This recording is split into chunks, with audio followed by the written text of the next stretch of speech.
everyone, I'm Alistair Mann, and today I've taken a run out to the Frandy tree. It's a location that I passed quite a lot, but I've never actually stopped. So today I've came out. There's only so much you can sit in the house on days like this here. Not the best conditions to photograph the tree because it is a bit windy. So them branches are going to be moving all over the place. So the setup today, just the one filter, 0.9, all that's for is to balance the sky and the foreground. Now it's a medium grad filter. I don't use soft. I changed to medium quite some time ago, and you just have to make sure that you're just cutting the sky in and then just stopping before the slopes on the valley at the sides. Now as you can see, the camera's pointing up. Here the tree is above your feet, so in fact it's even above where I'm standing at the moment. It's probably above my head. So the whole idea here, I want to make sure that I don't have too much foreground. The whole thing about this tree is it must have been hit by a thunderbolt, a bit of lightning, and smashed that tree, because as you can see, it's a tree that's different from everyone else, and there's a crack right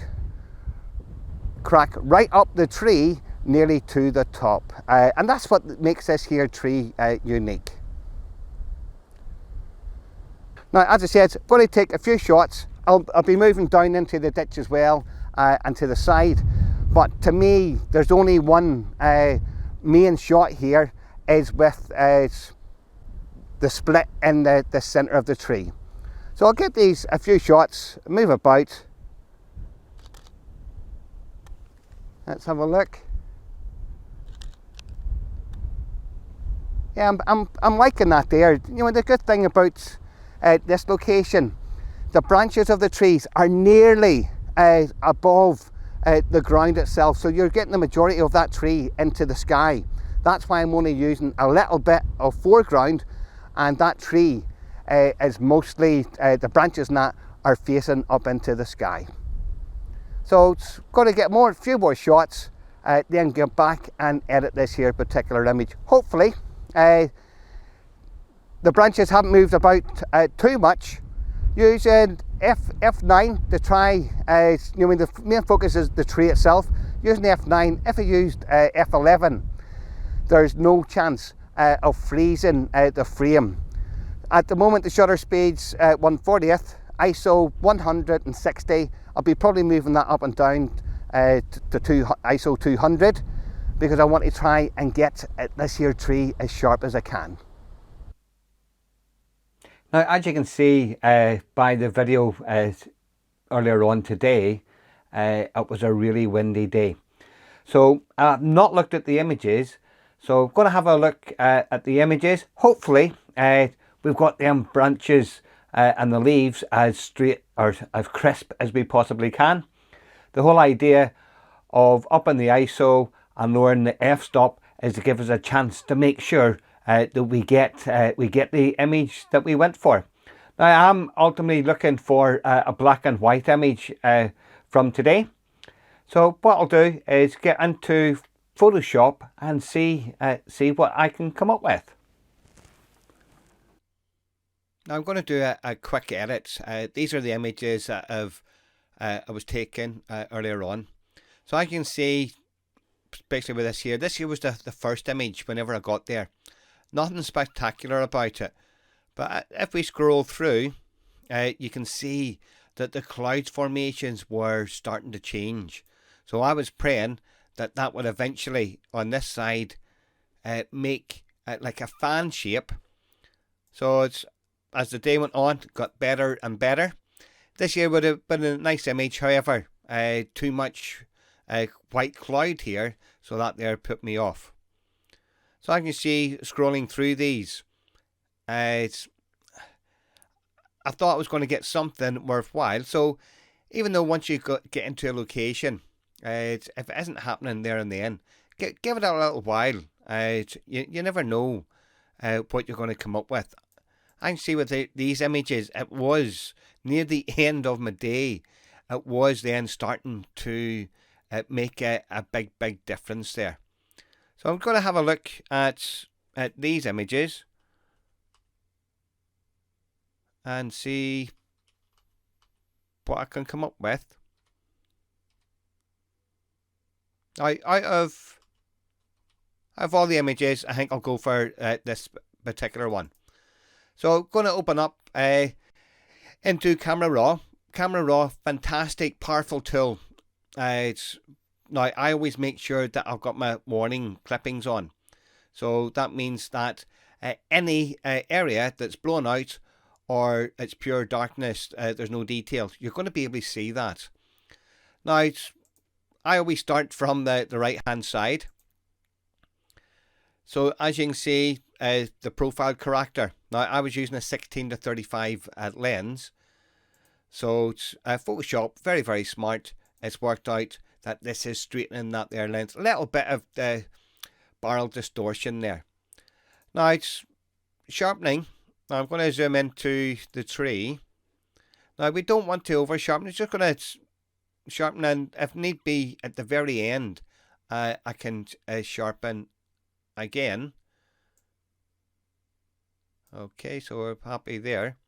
Now this here's where it's going to make a big difference.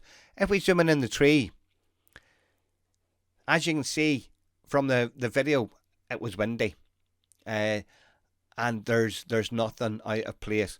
F9, 1/40th of a second, ISO 160.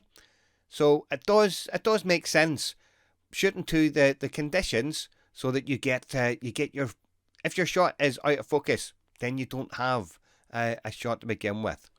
Now I'm just going to zoom back out. As you see, the clip warning, it's that there's blowing out. Let's take it out a wee bit further.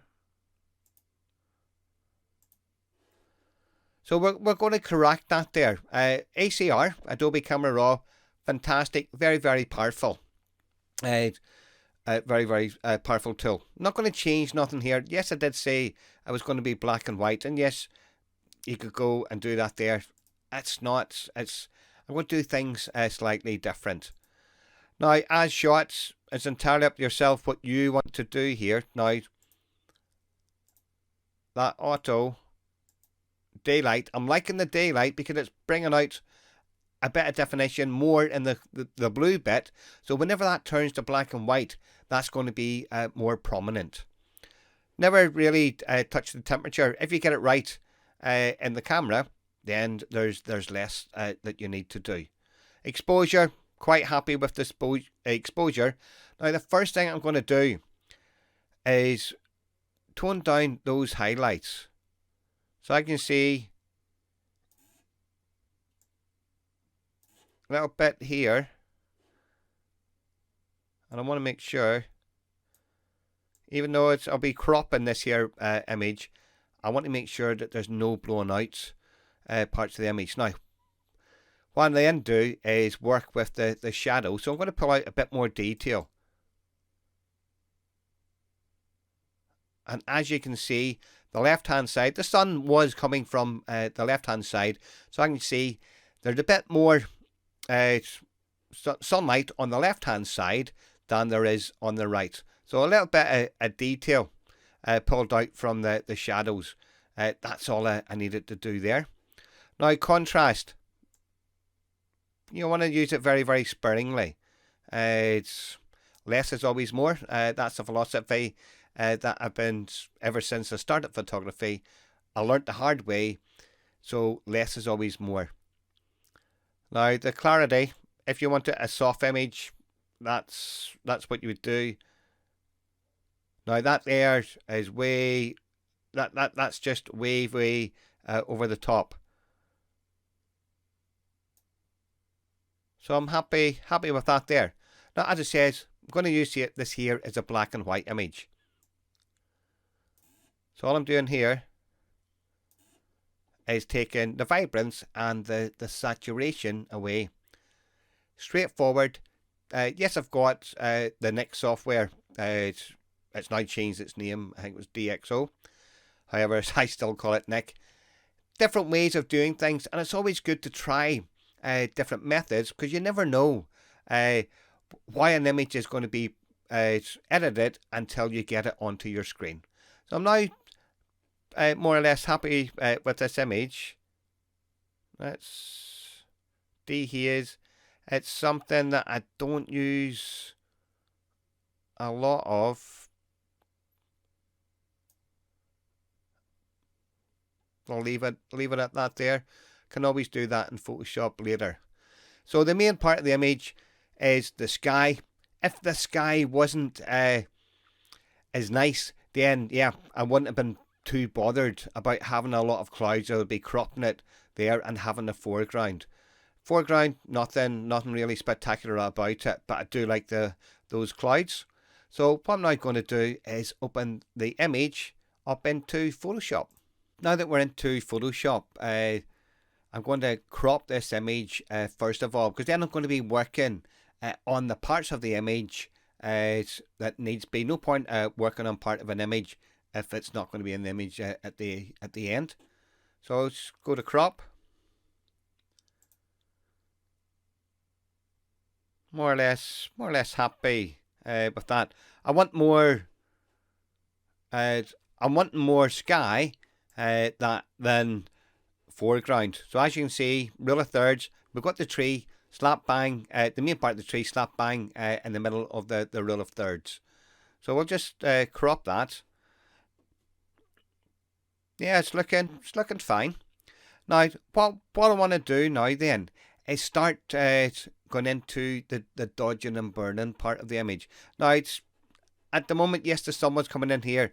However, I want to make this part here lighter. So background copy. So we're working on the copy. We never want to be working on the actual file itself. For if need be, we're not happy with what we're doing, we can go back to the beginning again. So dodge and burning. So the dodge, that lightens, as it's clearly see it there. It's good to see that Photoshop has opened things up a bit better. So we're wanting to burn. Now, whenever you're dodging and burning, less is always more. So this here's just this part of the image, this area. That's the only one, the bit that I want to do. 1%. 1% probably won't show enough. And it's the highlights. So depending on what you're working on, you would change. So it is going to be the highlights. So hopefully the screen's picking that up. I always like to use a smaller brush. Yeah, that's toned that down. Now, if you've ever done it, then it's going to be too known that what you've done, and it's not going to look natural. As we say, we know the light was coming from the left hand side, so I can see just that little bit there has darkened that down. So I'm happy with that part of the image. Now it's another copy. Now this part of the image here, that there's as good as a leading line as I'm going to get here. So I want to darken this here as well using the burn tool. Now I forgot to change it to shadows, because there is a bit here.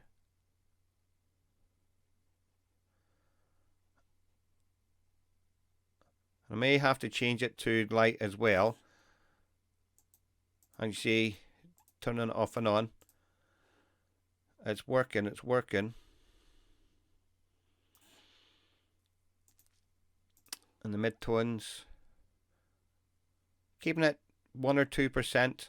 You never really want to go too far. Right, so I'm going to leave that there as it is at the moment, because we don't want the leading line to be too prominent. It's just gently leading your eye into the tree itself, and then we've got the tree and those fantastic clouds. Now, any layers that you have, once you're sure that you don't want to make any more adjustments on there, then you would flatten the image. Now, Going to zoom in this image. Looking okay. Even as a square. I might even change that to a square. Let's go back out again.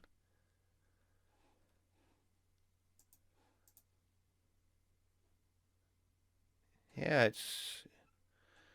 But then I'm losing that fantastic cloud formation.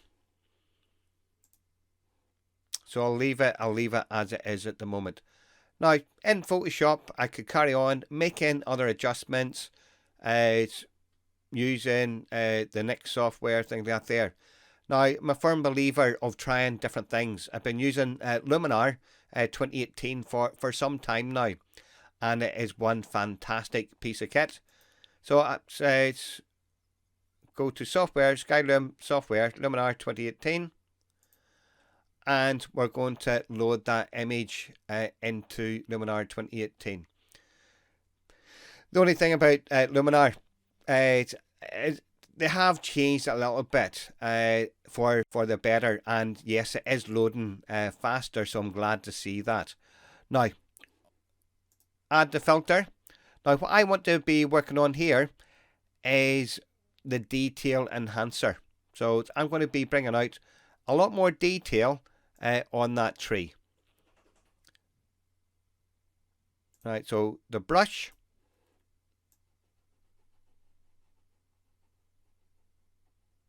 Won't make a difference that you're getting a bit of the sky. There's nothing really, there's not much detail behind that particular part of the tree.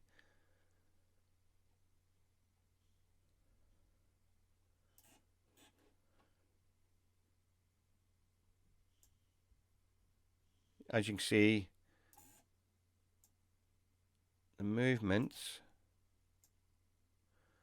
Now you can barely see it, but this here's like your mask, using layers in Photoshop.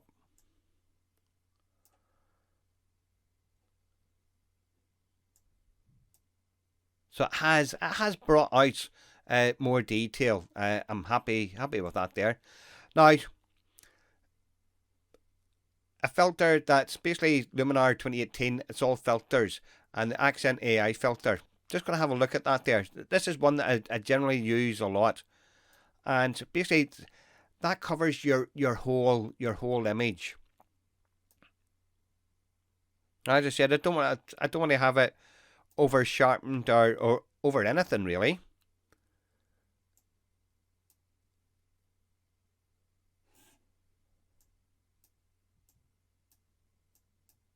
Yep, you can see the difference between that's where we start it, and then using Luminar 2018.